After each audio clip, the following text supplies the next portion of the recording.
bunch together in a segment. So we'll be talking about them. But before we do that, I'd like to ask you again to please like and follow the show.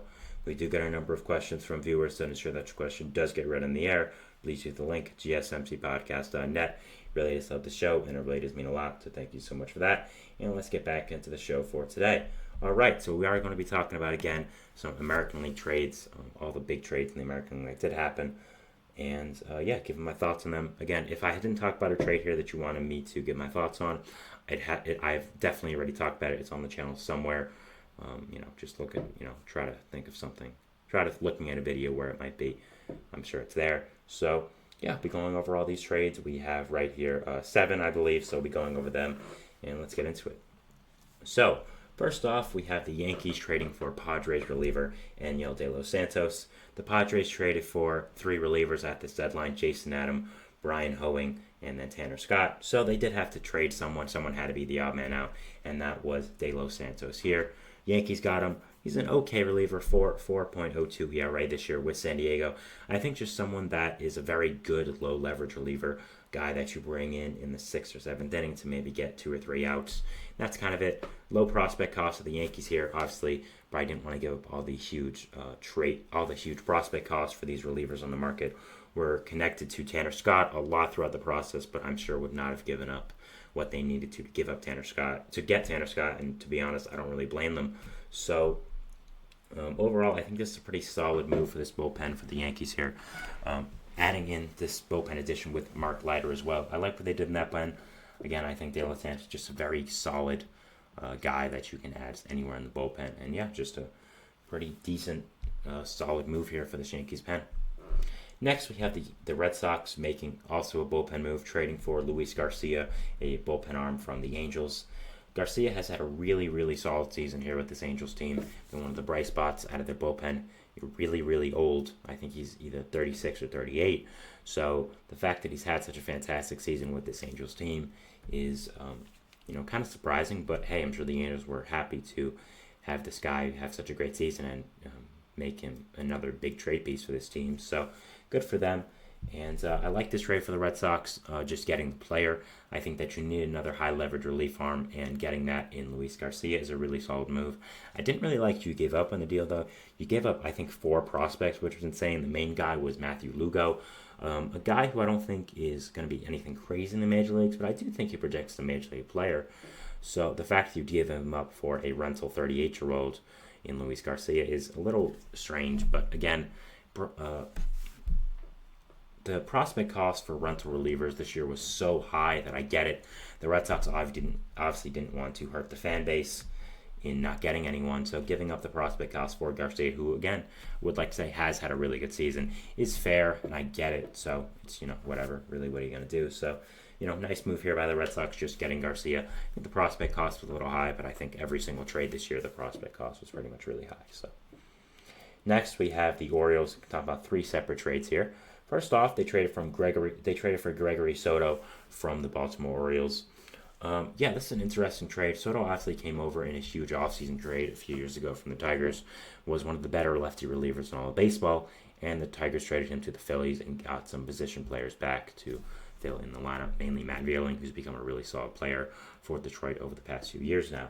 But Soto had an okay season last year with the Phillies, but it wasn't great this year with them. And with the bullpen arms they did acquire, including mainly Carlos Estevez, Gregory Soto kind of became a guy kind of out, and kind of became an outsider with this bullpen. I don't think they were going to keep him. So getting his contract off the books and made some sense for the Orioles. Made some sense for the Phillies, and trading him to the Orioles team that needed a lefty reliever like this makes a lot of sense. Again, Soto, while he hasn't had the best year, still has a lot of pedigree, being a very good lefty reliever over the years, and has played in the playoffs as well with the Phillies. So obviously will be a good addition there when it comes to the late times in the playoffs. So I like this move here by the Orioles, trading for Soto. Not really a high prospect cost. Has some good pedigree as well, and I think that the Orioles are very good at developing bullpen arms, or in this case, redeveloping. So if Soto's back to his Detroit self with Baltimore, I really would not be surprised. The third Phillies player you've added to your roster now. You got Sir Anthony Dominguez, another Phillies bullpen arm, and Christian Pache, a backup outfielder, from the Phillies in the Austin Hayes trade as well, and now we're adding another Phillies reliever. So I'm sure those teams know their farm systems relatively well now. So obviously we'll probably see more trades of those two teams in the future. But yeah, nice trade by the Orioles here. Nothing too crazy. Made sense for the Phillies to kind of trade the odd man out here in Gregory Soto. So I get it. The Orioles also traded for, in one of the more surprising trades of this now, Eloy Jimenez. Jimenez was the guy you see on the screen as well here. Jimenez was a former top prospect, I would say blue chip prospect with the White Sox years ago. Was pegged to be one of the biggest parts of the White Sox new younger generation. Really just never worked out there at all in Chicago in the South Side, and on a big contract from getting an extension early, Eloy really never lived up to anything. And with that contract having two team options as well, the White Sox were looking to dump him, and the Orioles needed apparently a right-handed bat, and they got this in Jimenez, a very buy low situation. Really gave up nothing in the trade at all. So I like the trade for Baltimore. I think if you put Eloy in a winning situation where he's motivated, you don't play him that much so he doesn't get injured. Probably going to be a spot starter and late game pinch hitting situations, mainly against lefties, I would assume. I like it. I think that, again, if he starts hitting well, maybe you pick up his option for 1 year and then you factor him in as a starter next year. And if he doesn't do good then, just release him. It'll only be for a year. So I like that. I like this buy low move a lot for Baltimore. I think that it makes a lot of sense. And again, if they felt they need another right-handed outfielder, getting Eloy makes some sense with the way he's hit in his past. So I like it a lot, and very interesting to see where this does go in the future, and very interested to see what is going to be happening with Eloy in his future. But I like this move for Baltimore. Thought it was really good. They also traded for another right-handed outfielder in Austin Slater. Slater was just traded from the Giants to the Reds, and now the Reds trading him to the Orioles. He's getting passed around a lot, so I'm sure he'll be happy now to know he's not going anywhere from the Orioles and has a forever home this season. But yeah, Slater is a guy who consistently has crushed lefties throughout his career. Adding him to this bench is another nice right-handed outfield move for this Orioles team. Obviously, they felt like they needed some right-handed outfielders, which I get. I mean, you have Colton Cowser and Cedric Mullin in that outfield, so you obviously felt like you needed some right-handed outfielders to go off the bench and kind of factor in here as well. So I like this move a lot for Baltimore. Just a nice depth piece here. Didn't really cost you much, so good move there. The Rays traded for Dylan Carlson, one of the most interesting trades of this year. This deadline, I should say. Dylan Carlson was, of course, a former, like Eloy, blue chip prospect with the Cardinals. I mean, this guy was looked at as a top 10 prospect consistently throughout his minor league career.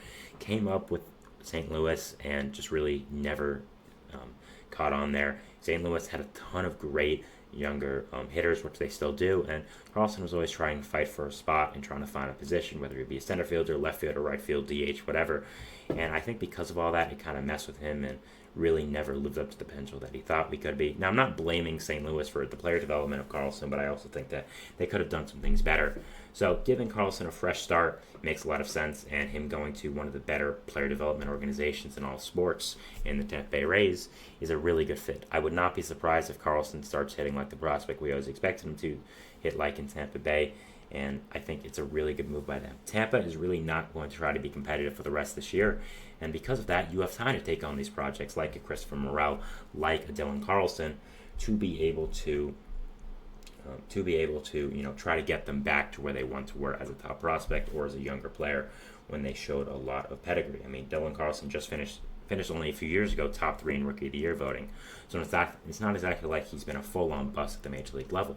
So I like this trade a lot for Tampa. Makes a lot of sense to get him. And St. Louis just, again, was trying to move on from Carlson, give him a fresh start. They used him to get a solid bullpen arm in Sean Armstrong.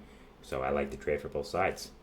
Finally, the last trade I wanted to talk about here was the Minnesota Twins trading for Blue Jays right-handed pitcher Trevor Richards. Richards is a very solid bullpen arm for the Jays, nothing more, and the Twins traded for him. I like this trade because it's just fine. It's just adding more pitching depth, but this is the only trade the Twins made. And in a tough AL Central right now where you're a good amount of games behind the Guardians, the Royals just made a ton of moves. Is this really all you want to do? I understand that you had some financial constraints if you're the Twins, but still, you can get creative in some way, try to do something. Trading just for Trevor Rogers is not great and not exactly what you want for the deadline. So, not a fan of that. I'm a fan of just the Rogers trades in general, but just him being the only trade you make, I do think is an L, and I don't really think it's something that you want overall. So, yeah, those were the AL trades I want to talk about. Talking about Enio de Los Santos being traded to the Yankees, Luis Garcia being traded to the Red Sox, Gregory Soto being traded to the Orioles, Eloy Jimenez being traded to the Orioles, Austin Slater being traded to the Orioles, Dylan Carlson being traded to the Rays, and Trevor Rogers being traded to the Twins. So that was our third segment here. We'll be going into our fourth segment now, which is going to be talking about some National League trades. Kind of the same thing. You get the deal. You get what these segments are going to be about.